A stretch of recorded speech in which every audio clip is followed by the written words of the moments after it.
Good morning students.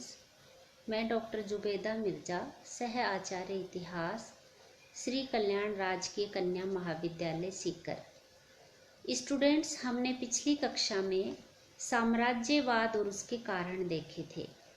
आज हम चर्चा करेंगे उपनिवेशवाद के इतिहास के ऊपर।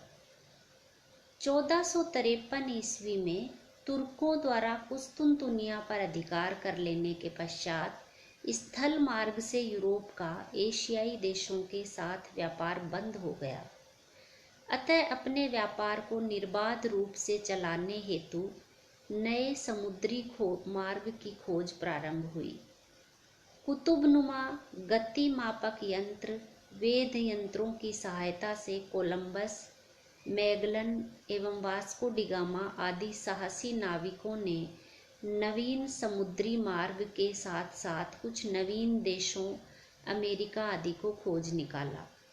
इन भौगोलिक खोजों के फलस्वरूप यूरोपीय व्यापार में अभूतपूर्व वृद्धि हुई। धन की बहुलता एवं स्वतंत्र राज्यों के उदय ने उद्योगों को बढ़ावा दिया। कई नवीन उद्योग स्थापित हुए। स्पेन को अमेरिका रूपी एक ऐसी धन की कुंजी मिली कि वह समृद्धि के चरमोत्कर्ष पर पहुंच गया।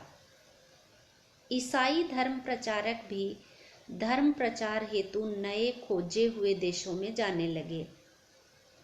इस प्रकार अपने व्यापारिक हितों को साधने एवं धर्म प्रचार आदि के लिए यूरोपीय देश उपनिवेशों की स्थापना की ओर अग्रसर हुए और इस प्रकार यूरोप में उपनिवेश का आरंभ हुआ। उपनिवेशवाद का इतिहास साम्राज्यवाद के इतिहास के साथ अनिवार्य रूप से जुड़ा हुआ है। सन 1500 के आसपास स्पेन, पुर्तगाल, ब्रिटेन, फ्रांस और हॉलैंड की विस्तारवादी कार्यवाहियों को यूरोपीय साम्राज्यवाद का पहला दौर माना जाता है। इसका दूसरा दौर 1870 के आसपास शुरू हुआ, जब मुख्य तौर पर ब्रिटेन साम्राज्यवादी विस्तार के शीर्ष पर था। अगली सदी में जर्मनी और संयुक्त राज्य अमेरिका उसके प्रतियोगी के तौर पर उभरे। इन ताकतों ने दुनिया के विभिन्न हिस्सों में जीत हासिल करके अपने उपनिवेश कायम करने के जरिए शक्ति, प्रतिष्ठा, सामाजिक लाभ, सस्ता श्रम, प्राकृतिक संसाधन और नए बाजार हासिल किए। साम्राज्यवादी विजेताओं ने अपने अधिवासियों को एशिया और अफ्रीका में फैले उपनिवेशों में बसाया और मिशनरियों को भेजकर ईसाईयत का प्रसार किया। ब्रिटेन के साथ फ्रांस, जापान और अमेरिका की साम्राज्यवादी होड़ के तहत उपनिवेशों की स्थापना दुनिया के पैमाने पर प्रतिष्ठा और आर्थिक लाभ का स्रोत बन गया। यही वह दौर था जब यूरोपियनों ने अपनी सांस्कृतिक श्रेष्ठता के दंभ के तहत साम्राज्यवादी विस्तार को एक सभ्यता के वाहक के तौर पर देखना शुरू किया। साम्राज्यवाद की दूसरी लहर ने सबसे पहले अफ्रीका को अपना शिकार बनाया। इस महाद्वीप की हुकूमतें यूरोपियन फौजों के सामने आसानी से परास्त हो गई। बेल्जियम के लिए हेनरी स्टेनली ने कोंगो नदी घाटी पर कब्जा कर लिया।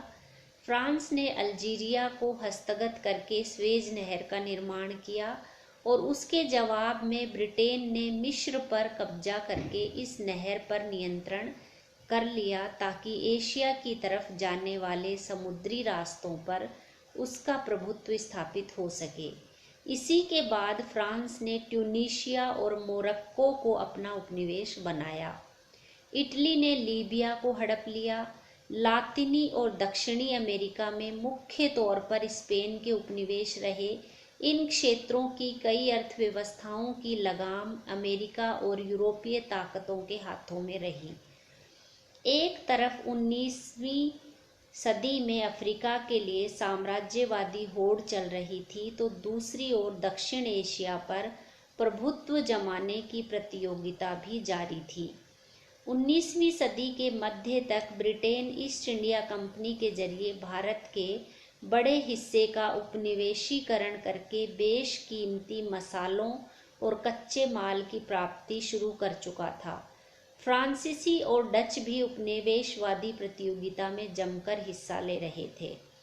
उपनिवेशवाद के विकास में औद्योगिक क्रांति की भी अहम भूमिका रही। 18वीं शताब्दी के अंतिम अवधि में हुई औद्योगिक क्रांति ने उपनिवेशवाद के केंद्र यानी ब्रिटेन और उसकी परिधि यानी उपनिवेशित क्षेत्रों के बीच के रिश्तों को आमूल-चूल बदल दिया। उपनिवेशित समाजों में और गहरी पैठ के अवसरों का लाभ उठाकर उद्योगपतियों और उनके व्यापारिक सहयोगियों ने गुलाम जनता श्रम का भीषण दोहन शुरू किया। अटलांटिक के आर पार होने वाला गुलामों का व्यापार भी उनके काम आया। उपनिवेशों के प्राकृतिक और मानवीय संसाधनों के शोषण से औद्योगिक क्रांति को छलांग लगाकर आगे बढ़ने की सुविधा मिली। उपनिवेश इस क्रांति के लिए कच्चे माल के सस्ते स्रोत बन गए।